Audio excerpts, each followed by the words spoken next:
চলো এই যে খাবারটি দিদি এনে সকাল সকাল আজকে কোন দিকে সূর্য উঠলো যে আমাকে জলে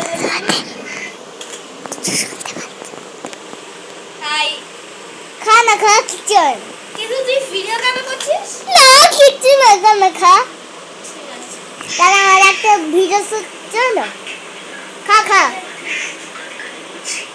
আমার ভয় লাগছে কেন না খা না খা আমি তো সাথে ধরে নাকি বাং করি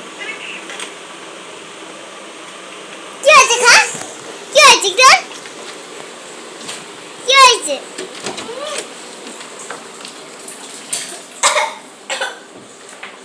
তোকে তুই তো আমার সাথে প্ল্যান করেছিস এখন কেন বলছিস না দেখো রেগে গেছে তোকে আমি ছাড়বো না। দেখো ও মাগো তুমি খাটে খেলো না, খানা নিচে খেলো। এদিকে আয়। গায়ের মধ্যে। চল